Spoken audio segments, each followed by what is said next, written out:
Hello, everybody. It's Margaret Manning here. Welcome to 60 and Me. Welcome to a new day. Hope you're having a wonderful morning or afternoon wherever you are. It's a lovely day here, bright and sunny, and it's just a good time to be here on the planet, and a wonderful time for me to be able to talk to you and share a few thoughts about some interesting topics.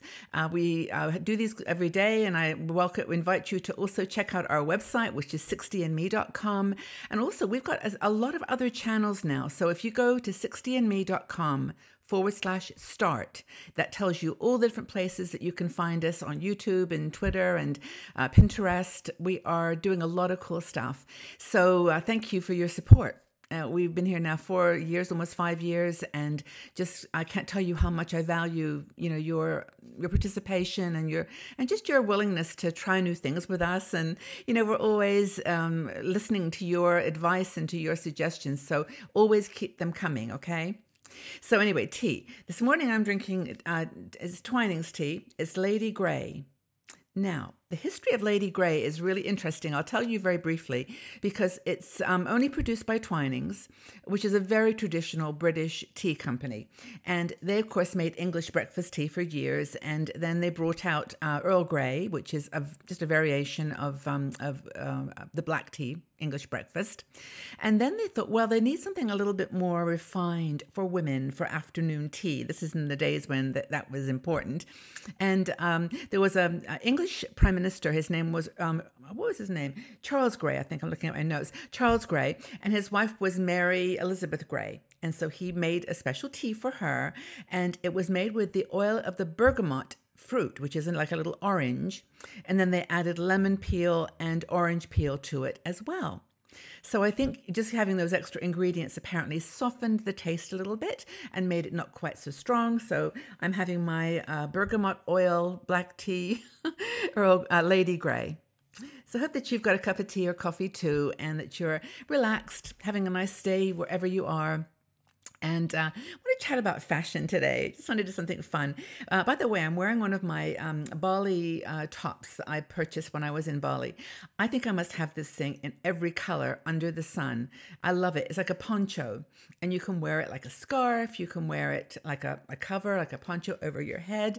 It's just amazing. And it's made out of this very fine material. It's almost transparent. You can layer them. It's really cool. Anyway, my friend Sherry taught me about these tops, and I became very good friends with the lady that sold them. But anyway, I thought I'd wear something a little different today because the theme of this chat is one that Susan Honeygood, who's one of our bloggers, wrote about, called How Fashion After 50 is All About Old Becoming New Again.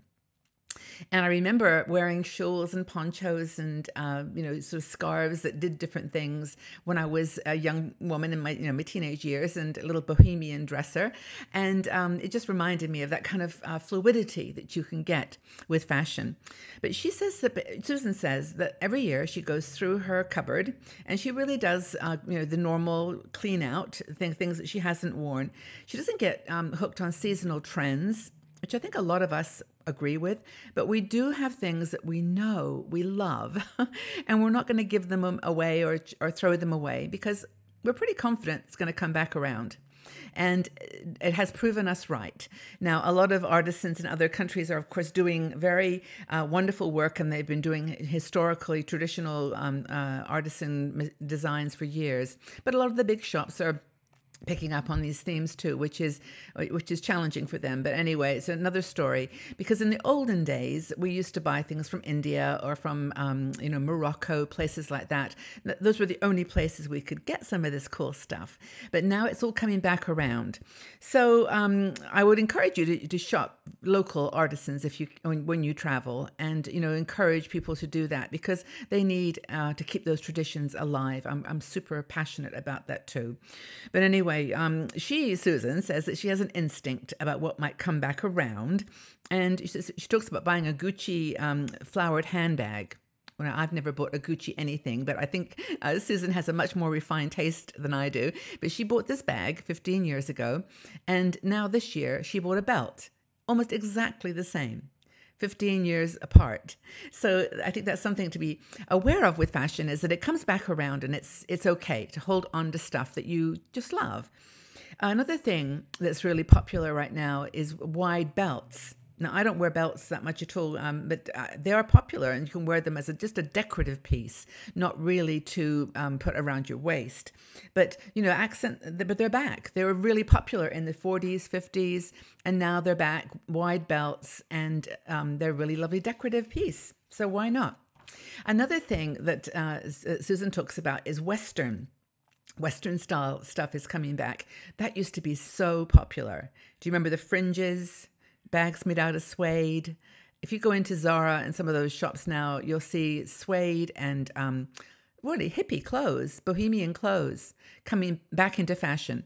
Some of it's to do with comfort. People, these young people and older people are into comfort with fashion. And we just want to wear things that are going to make us look nice and interesting, that can really speak to our personality, but also at the same time, just be, you could sit cross-legged on on the back of a truck or something. You could just do, you can go out into the park and sit on the ground because you just feel comfortable. So Western, that's coming back around. Another thing that she talks about is velvet. I don't know if velvet ever went away, but I know that it's had its day. Usually at Christmas time or the holidays, you see lots of shops that will do, fashion in velvet because it's just so beautiful and it feels so good. And some of the fabric now is a lot more, thin and flowy, but it's back. Jackets, pants like slacks, dresses, velvet is everywhere, and it's one of those things that you can wear it casually, or you can, with a pair of jeans, or you could wear it as a beautiful dress, almost formal style. So velvet is back, and it's coming back in different colors too. I've seen green, that beautiful, not emerald, but like a darker green, like a forest green velvet, almost black. Same with navy, and I've seen a maroon, of course, like wine color, huge with velvet. But anyway, I think that's another nice trend that's coming back. So I would never throw away a velvet anything personally. I just think, and when you go into thrift stores, antique stores, you'll see all kinds of velvet. It's amazing. Another thing that Susan talks about coming back is, well, we chatted about it already, folk style. It's that bold embroidery, that kind of quirky fringe, that stitching, the detail. That's what it is. It's like I'm way digressing here, but I have a huge passion for doors. I take pictures of doors everywhere I go, and that's kind of my second life. But my doors are my passion because people just spent time on the detail.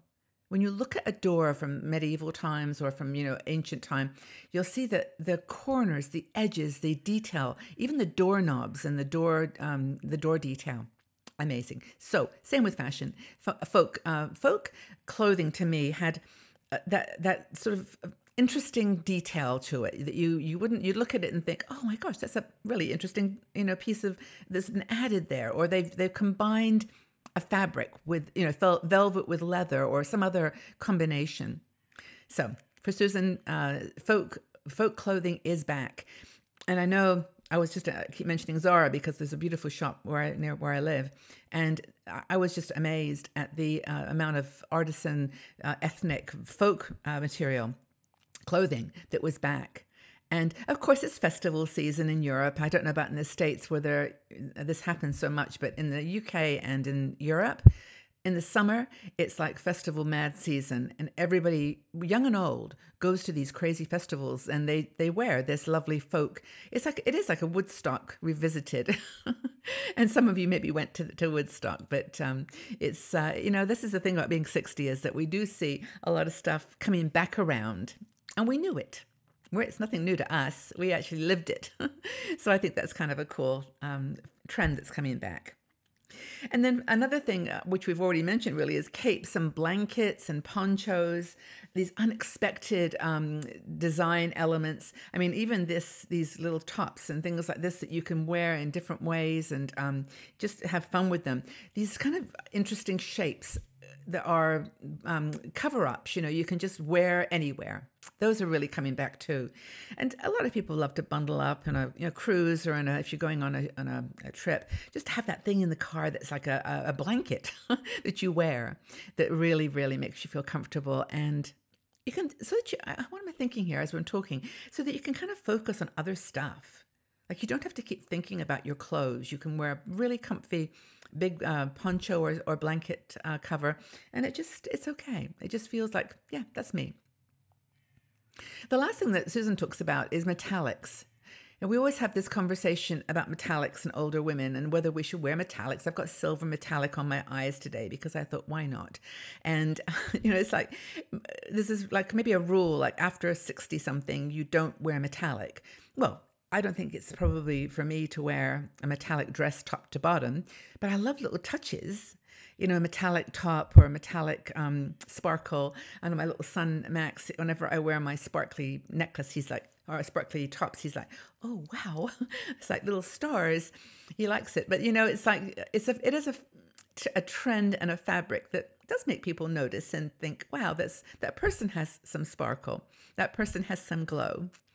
And I know I'm just rambling on a bit here, but it's like there's no rules when it comes to fashion for any age, really. We're here on the planet under really doing our own thing, and we can follow the rules that society puts on us or not. And I think most of us over 60s are rebels. We don't follow the rules. But anyway, I think that metallic is great. She talks about getting gold and silver shimmery tones back in tops and blouses, and I agree with her. And I, of course, normally wear necklaces, but today I've got my little butterfly. But I think it's okay to wear metallic. Well, anytime, anywhere, just do it. Anyway, so I suggest that as Susan says, just keep on wearing this stuff and enjoying it, and don't let anybody else try to change your mind about it. You may want in your 60s to feel a little bit invisible because you don't like how your body's changing or how your face is starting to get wrinkles or whatever.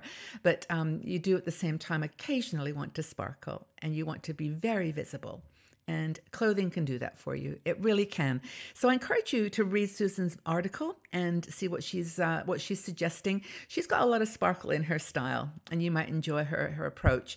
But I really think that would be a fun exercise to just try to wear something today that's a little bit visible and see what happens. See whether you get a smile. So, what do you have in your closet that you've loved so much that you would never part with it? What have you got in your closet that you would never part with? And tell us a little bit about the story, where you got it, why it's so special. I'm looking forward to the conversation here. I really am. Thank you for, opening up your heart and your closet to us. Tell us what's one or two things in your closet that you would never give away ever, and tell us why. Okay, everybody, well, have a fun day. Get dressed up and do something funky and fun and just be your beautiful self. And I'll talk to you all again really soon. Bye-bye for now.